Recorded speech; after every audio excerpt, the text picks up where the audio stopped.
तो ये कहानी है इब्रानियों की, जो मिस्र में 400 सालों से गुलाम थे। यहाँ पर रहकर ये मिस्र के लोगों के लिए काम क्या करते थे। उनके लिए बड़ी बड़ी मूर्तियाँ, महल बनाना इनका काम था, ताकि उनके शहर को खूबसूरत बनाया जा सके। लेकिन यहाँ पर इतना काम करने के बावजूद भी इब्रानी गुलामों के साथ बहुत बुरा सलूक किया जाता था। फिल्म की शुरुआत में हमें एक महल दिखाया जाता है, जहाँ पर एक मीटिंग चल रही थी, क्योंकि सरहद पार इनके दुश्मन हमला करने के लिए तैयार थे। वहाँ का राजा कहता है कि मैं ये नहीं चाहता हमारे दुश्मन हम पर हमला कर दें, इसलिए हमें वहाँ पर जाना होगा और उनका मुकाबला करना होगा। यहाँ पर महल में जो आने वाले कल को बताया करती थी, वो ऑरिकल लड़की बताती है इस जंग में हमारे कमांडर की जान को खतरा होगा और जो उसकी जान को बचाएगा वो इस महल का अगला राजा होगा। यहाँ पर राजा के दो खास आदमी थे, एक तो उसका बेटा और दूसरे का नाम मूसा था, जो राजा की बहन का बेटा था। ये सब अब जंग में चले जाते हैं। एक पल ऐसा आता है कि जब राजा के बेटे की जान को खतरा था, यहाँ पर मूसा ने राजा के बेटे की जान को बचा लिया था। जब ये जंग से वापस महल में आते हैं और राजा को जब ये पता चलता है कि मूसा ने उनके बेटे की जान को बचाया है, तो राजा अब सोचने लगता है, जैसे कि ऑरिकल लड़की ने बताया था कि जो जंग में कमांडर की जान को दूसरा कमांडर बचाएगा वो अगला राजा होगा। राजा अब ये बात करने के लिए अपने पास मूसा को बुलाता है और कहता है कि मैं जानता हूँ तुम आने वाले कल की बातों पर यकीन नहीं करते और मेरा आने वाला कल मेरी पेशेंट को ये बताती है कि तुम मेरे अगले राजा होगे, पर मैं तुम्हें अपना वारिस कैसे चुनूं? मूसा राजा की बात सुनकर कहता है शायद आप ठीक कह रहे हैं और मैं आपके बदले राजा कैसे बन सकता हूँ। इसके बाद अब एक और मीटिंग बुलाई जाती है,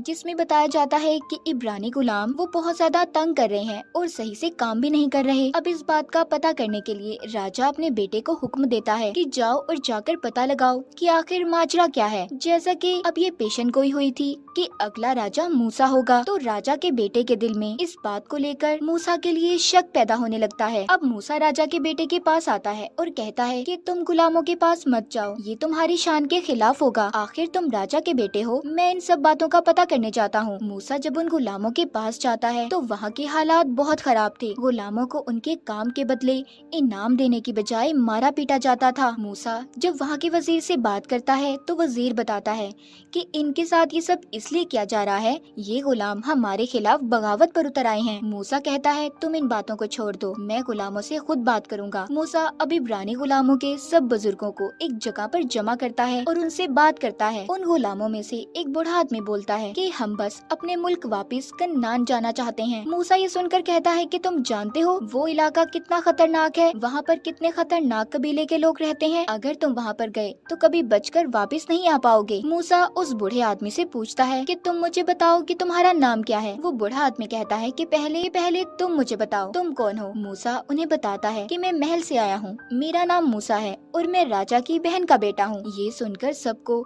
न जाने क्या हो जाता है, सब लोग बहुत खुश हो गए थे। अब इस बात के बाद वही बूढ़ा आदमी अपने एक आदमी के जरिए मूसा को अपनी बस्ती में बुलाता है। मूसा जब उसके पास जाता है तो बूढ़ा आदमी इसे अब सारी कहानी सुनाता है। कहता है कि जब तुम पैदा हुए तो उस साल एक पेशेंट गोई प्रोडक्शन की गई थी कि हमारा मसीहा पैदा होगा जो हमें छुड़ाकर यहाँ से ले जाएगा। उस साल जब महल में इस बात का पता चला तो महल के लोगों ने हर इब्रानी बच्चे को मरवाने का हुक्म दिया। तुम्हारे माँ बाप तुम्हें किसी भी कीमत पर खोना नहीं चाहते थे, इसीलिए उन्होंने तुम्हें एक संदूक में बंद करके नदी में बहा दिया। उस वक्त महल के राजा की बहन उस नदी में नहाया करती थी, वो तुम्हें अपने साथ लेकर महल में चली गई और अपना बेटा बना लिया। तुम असल में इब्रानी हो। मूसा उस बूढ़े आदमी से कहता है अच्छी कहानी थी, मैं तुम्हारी इस कहानी पर बिल्कुल यकीन नहीं करता। जब वो बूढ़ा आदमी मूसा को ये कहानी सुना रहा था तो उसे दो और आदमी भी सुन लेते हैं और लालच में आकर महल में जाकर सब कुछ वजीर को बता देते हैं। इसी दौरान राजा की हालत भी बिगड़ने लगी थी। राजा की जल्दी मौत हो जाती है। अब नया राजा उसके बेटे को बना दिया गया था,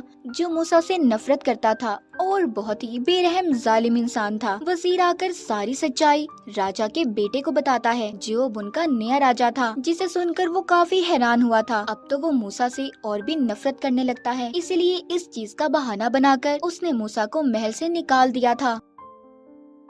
मूसा यहाँ से जाने से पहले अपनी असल माँ से भी मिलता है, जो उसको सारी सच्चाई बताती है। इसके बाद मूसा आगे अपने सफर पर निकल गया था, जहाँ पर इंसान का नामो निशान भी नहीं था, थी तो सिर्फ वहाँ पर मौत। जैसे तैसे कर मूसा अभी कबीले के पास पहुँचता है, जहाँ पर वो देखता है कि कुछ लड़कियाँ हैं जो कुएं से पानी भर रही थी। तभी वहाँ पर कुछ आदमी बकरियों के झुंड लेकर आते हैं। वो आकर उन लड़कियों को कुएं से हटा देते हैं और खुद अपनी बकरियों को पानी पिलाने लगे थे। ये देखकर मूसा जब वहाँ पर पानी पीने लगता है तो वो आदमी उसे भी मना करते हैं, मगर मूसा के पास एक बहुत बड़ी तलवार थी, जिसे देखकर वो सभी डर गए थे और वहाँ से चले जाते हैं। जिसके बाद जब वहाँ की लड़कियाँ ये देखती हैं कि मूसा ने उनकी जान को बचाया था, तो वो उसे अपने गांव में खाने की दावत देती हैं। और इस तरह मूसा अब यहीं पर रहने लगा था। उसे एक लड़की से प्यार भी हो जाता है। बहुत जल्दी उनकी शादी भी हो गई थी। मूसा के यहाँ एक बेटा पैदा होता है। यहाँ पर रहते हुए उसे 9 साल बीत चुके थे। वो अब भेड़ बकरियां चराया करता था। एक दिन बहुत तेज तूफान आ जाता है।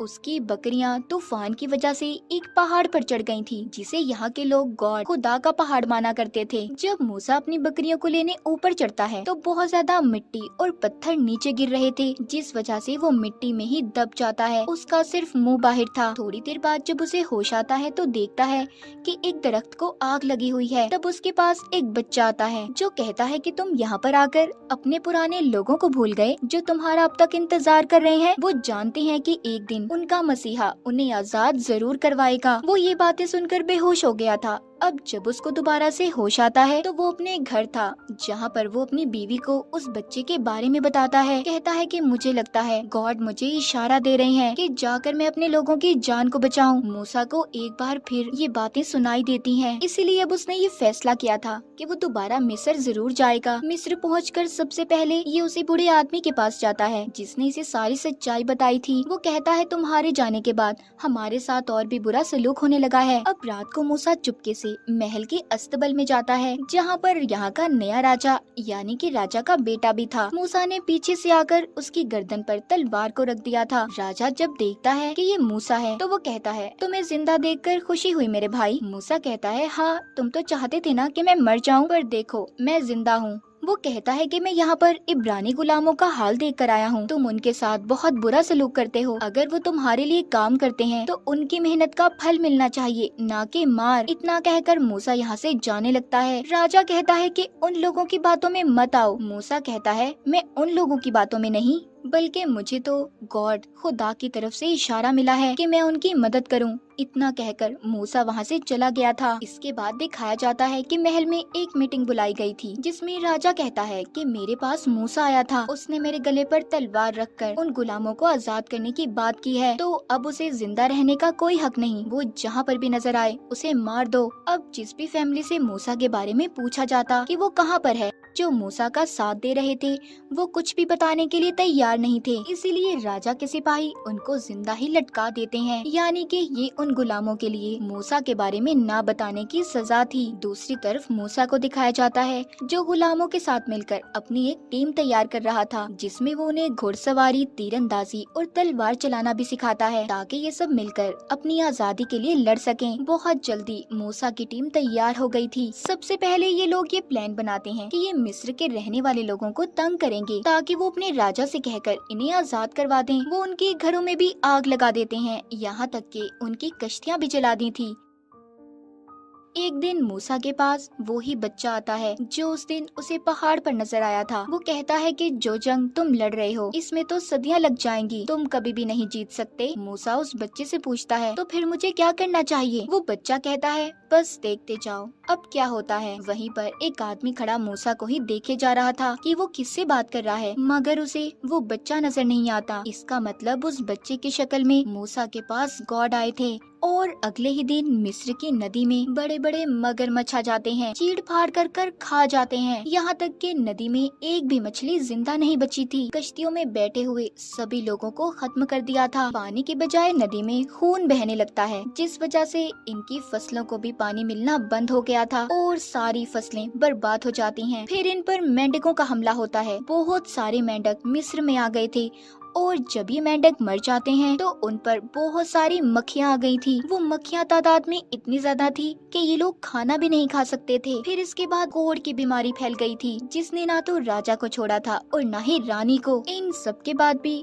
राजा बाज नहीं आया था। एक दिन मूसा एक घोड़े पर लिखकर राजा के पास भेजता है कि तुम्हें गुलामों को आजाद करना होगा, वरना इसके बाद और भी आफतें तुम पर आ सकती हैं, जो गॉड खुदा की तरफ से हैं। मगर राजा अभी भी मानने को तैयार नहीं था। इसके बाद तो वो गुलामों पर और भी जुल्म करने लगा। जब गॉड ये देखते हैं तो अब मिस्र में पत्थरों की बारिश होने लगी थी। सब भेड़ बकरियां मर जाती हैं और आखिरी हमला टिड्डियों का था, जिससे वहाँ की सारी फसलें बर्बाद हो गई थी। राजा भी इन सब आफतों से तंग आ गया था, इसीलिए वो अपने गॉड से दुआ करने जाता है ताकि सारी मुसीबतें हट सकें। तभी उसे महसूस होता है कि उधर मूसा है। वो कहता है, मूसा तुम यहाँ हो ना? जिसके बाद अब राजा को गुस्सा आ गया था। वो कहता है, हाँ पहले मैं समझता था कि ये सब खुदा की तरफ से है, पर मैं समझ चुका हूँ कि ये सब तुम कर रहे हो मूसा। अब तो मैं एक भी गुलाम को आजाद नहीं करने वाला और मैं देखता हूँ जीतता कौन है, मैं या तुम्हारा गॉड। जिसके बाद मूसा दोबारा से उसी पहाड़ पर आता है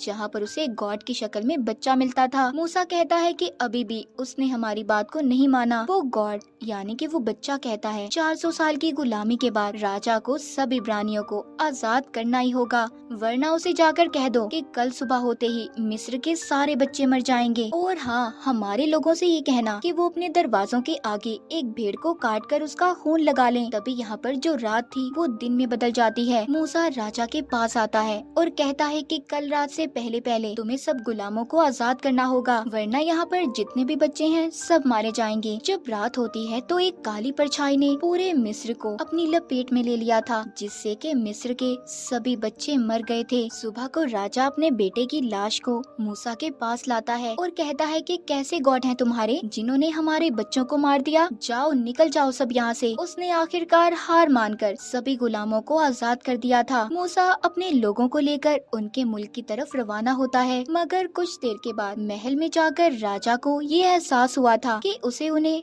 ऐसे छोड़ना नहीं चाहिए था। इसीलिए अब वो अपने साथ 4000 लोगों को लेकर उनका पीछा करता है। हालांकि वो मूसा से अभी 4 दिन पीछे की दूरी पर था, लेकिन उसके पास घोड़े थे, इसीलिए वो उन तक जल्दी पहुंच जाता है। उधर मूसा को भी ये बात पता चल गई थी कि उनके पीछे मिस्र का राजा आ रहा है, इसीलिए वो अपने लोगों को पहाड़ के रास्ते से जाने का कहता है, क्योंकि वो जानता था कि राजा के घोड़े इस रास्ते पर नहीं चल सकते। और होता भी ऐसा ही है। जब राजा के घोड़े उस रास्ते से गुजर रहे थे तो घोड़ों के पांव फिसलने की वजह से वो खाई में गिर जाते हैं। राजा का बहुत बड़ा नुकसान हुआ था। आखिरकार राजा मूसा तक पहुंच जाता है। अब मूसा के आगे समंदर था। वो फैसला करता है कि वो समंदर को पार करेंगे, जिसका इशारा इसे गॉड की तरफ से मिला था। ये जब अपने लोगों को लेकर आगे बढ़ता है तो समंदर का पानी कम होना शुरू हो गया था और बीच में एक रास्ता बन जाता है, जिससे सभी ने समंदर को पार कर लिया था। जब राजा के लोग भी उस रास्ते पर चलने लगते हैं तो पानी फिर से आना शुरू हो गया था। वो समझ गए थे कि अब उनकी जान को खतरा है। सब पीछे की तरफ भागते हैं, मगर समंदर के पानी ने उन्हें जल्द ही अपने अंदर समा लिया था। सब के सब मारे गए थे सिवाय राजा के।